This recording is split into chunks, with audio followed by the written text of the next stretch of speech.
Hey everybody, it's a Master Gallengeist here, bringing you my review for Invincible Iron Man Issue 6 2022.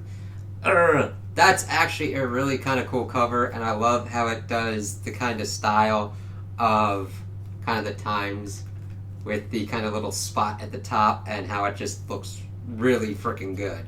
And this actually pertains to what goes on in the comic here. So, we open up and we see that Tony is back at his pad pretty much, just kind of giving us a rundown of how it's kind of going.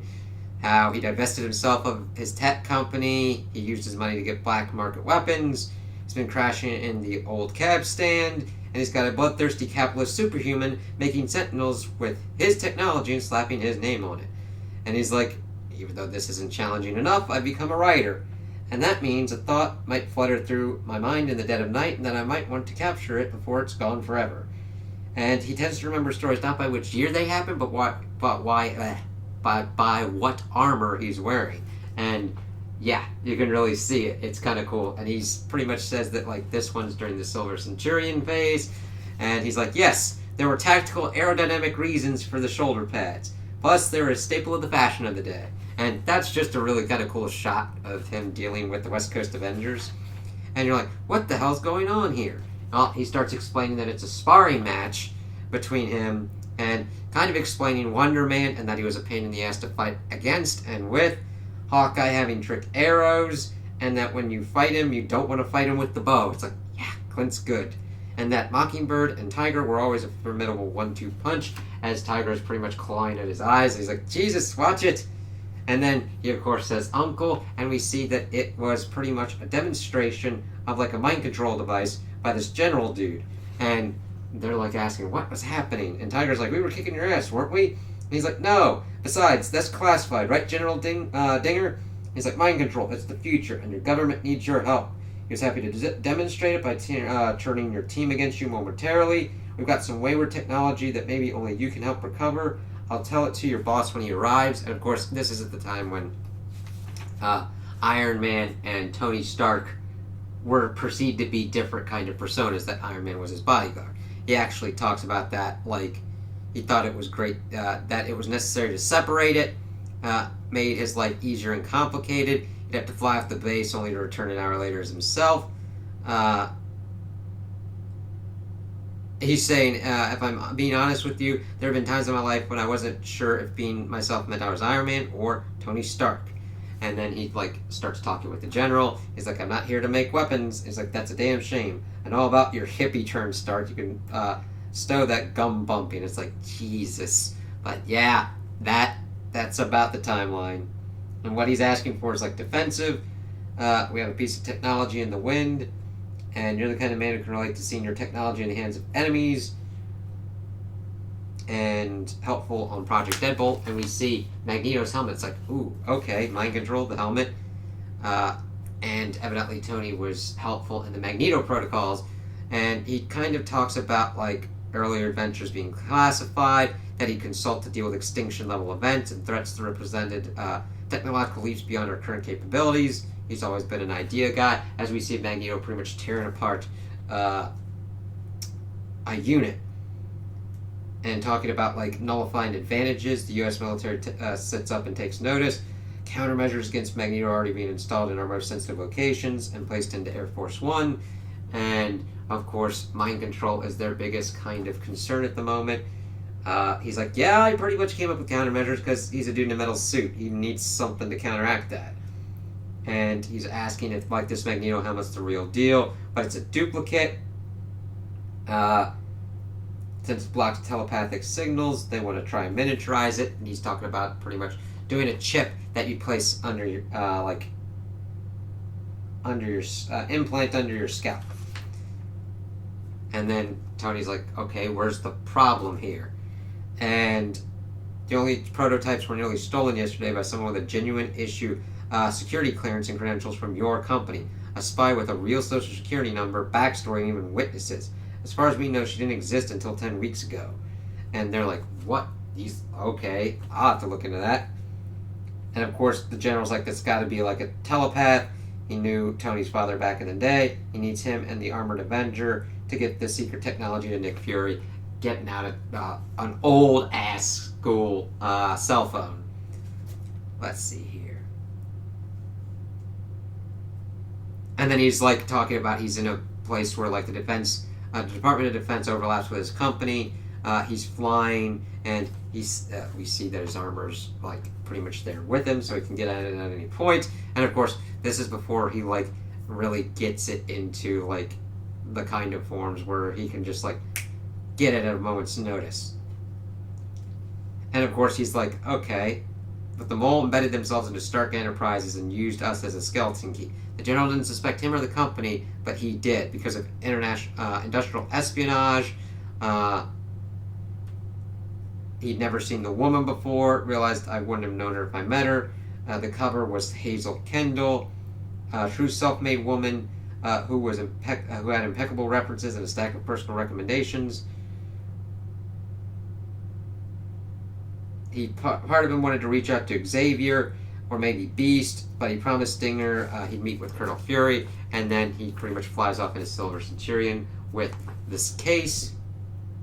And it's funny, he's like, put the pedal down to New York. We see, of course, at the time, Spidey in the black suit, Tony being like he's nostalgic for it, good times, bad times, but it was home. First hint that something wasn't quite right is that he wasn't landing on the S.H.I.E.L.D. helicarrier that we see, but in Hell's Kitchen. It's like, okay, that's a little weird. He's greeted by Fury, and Fury wants stuff, and he's like, can't be too careful, right, Tony? And he hadn't told Fury, Nick that he was Iron Man. That's how he knew it was a trap, and he activated the side blocker.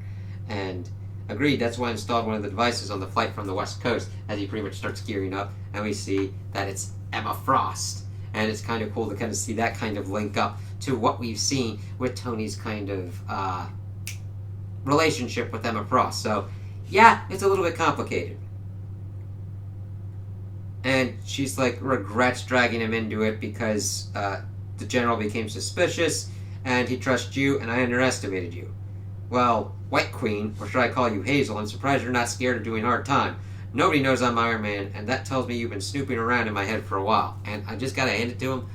They really do get the era down with the dialogue. That's kind of hard to do. If you do it a little bit too much, it just comes off as, oh God, trying too hard. But if you don't do it enough, it draws you out of the kind of flashback scenario. And of course, Emma's like, I'm not afraid of hard anything, Anthony. I'll be in bed in 10 minutes. Perhaps I'll just be wearing those cuffs until someone comes and lets me out. I asked you to meet me here above a tavern that I'd not be caught dead in. It's like, oh God. Emma's not stupid. The bar with no name. It's filled with the kind of louts who are easily dominated by a telepath of my skill, as we see Stiltman and Doc Ock starting to fight. And she did this, and it's like, goddamn, that's actually pretty smart. And we see fighting scenes coming up, which are going to be pretty awesome. So he gets knocked by Doc Ock. It's like, oh God. Tony's like, you're this is making it worse for yourself. Ciao, darling. Thank you again for the concierge luggage service. As Stiltman fucking thunder kicks his ass down to the street level. It's like, goddamn. And then Tony's talking about fighting them all. Whole chapter in my book about the Hulk. But trust me and my ribs, I'm glad I only fought the Rhino once. It's like, that's big for Tony to say, because fighting the Hulk's a big bitch. And to be like, yeah, getting thunder cracked by the Rhino is not good. And then Rhino being like, leave Emma alone, you creep. It's like, oh God. And I love this.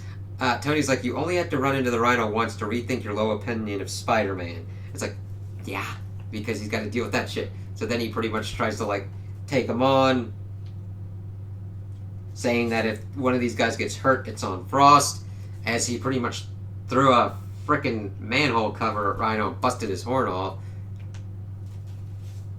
And then, of course, we see this other dude, who's called Turk, evidently. Tony, be careful with Turk, Tony. He's just a mugger. I feel like you've got enough blood on your hands, right? Whoa. I haven't been this annoyed in a long time, Frost, as he then uses pretty much a laser to, like, blow up the fire extinguisher the dude was using to knock him. But then he gets set upon by Sandman and Hydro Man. It's like, oh, shit. And Electro. It's like, shit.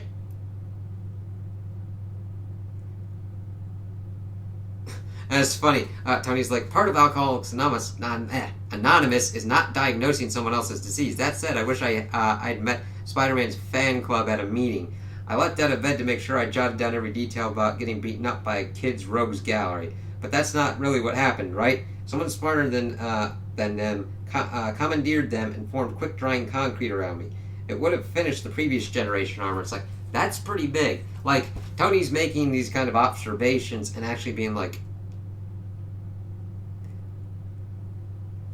he would have rather have met them in a Alcoholics Anonymous meeting to like get the whole kind of deal on them. And he's like, yeah, this might be what he had considered at the time a kid's rogues gallery, but someone smarter than him outsmarted him and used these people more effectively to pretty much almost take him out. And he's not talking about the Silver Centurion, but the lesson of the night, the one I'm just remembering now, is that I underestimated Emma Frost, and it cost me. And that's the big thing, as he then starts taking out Sandman and Electro. And then Emma's like, oh, these guys are so obviously named. Thanks for the heads up. Some liquid nitrogen should shut you up, as he then pretty much nitrogen's Hydra Man. It's like, yep, good effective use of his technology there. And then he's talking about Stilt Man, which is good because I like when characters like that are brought up again, especially since he had been used in the previous run as well. Talking about how, yes, Stilt Man is kind of weird and stupid, but like he can turn any high-rise heist into a first floor break-in. And then he uses a magnetic bolo that he developed against Quicksilver against him, which is kind of cool to see that going on. And then of course we see Stilt Man crash with a kind of 80s kind of style. I love they actually use the 80s kind of style stuff going on here. And then Doc Ock starts going for him. You don't ever remember hits like that, like the one that I took. You remember the aftermath. I had a concussion, and that's what I thought the story was.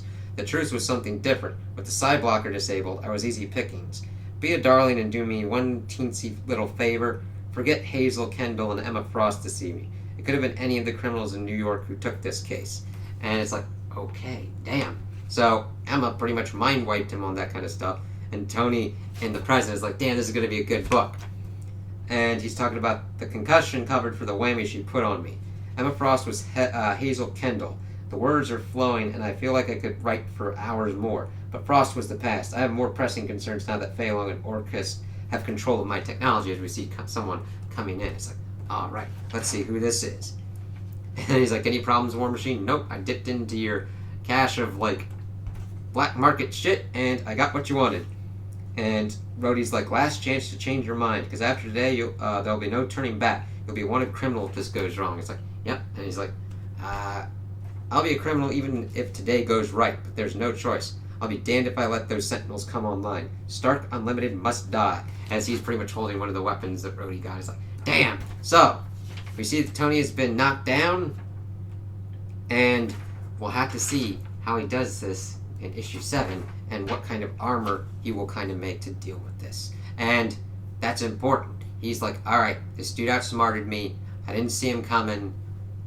I need to step my game up, and I gotta take out Stark Unlimited. And he's the perfect person to do this. Granted, he's done this before with other people that have taken over his company, and he creates some kind of company or something else to kind of take these guys out. And this is just a really fun run for me, and I'm really enjoying it because I like Tony being put in these kind of situations and to see how he's going to get out of this. This is a big one because the mutants with their nation of Krakoa and everything that Fei Long is attempting to do is a different kind of stage set than we've usually seen. And Tony needs to make sure that he handles this well, otherwise the results could be completely and utterly horrendous. The mutants could take down the Sentinels and decide to go completely utterly crazy. The Sentinels could take out the mutants and start a whole other kind of wave. Granted, those are the two kind of extreme kind of points that could happen. And Tony's got to try and fight and make sure that that doesn't happen. And I want to see how he does that. I want to see how he engineers himself and what kind of fix he goes for that. So those are my opinions on the issue. Tell me what you guys think in the comments below. If you liked it, if you didn't like it, if you agree with me, if you disagree with me. Also like and subscribe, and I hope you have a good day.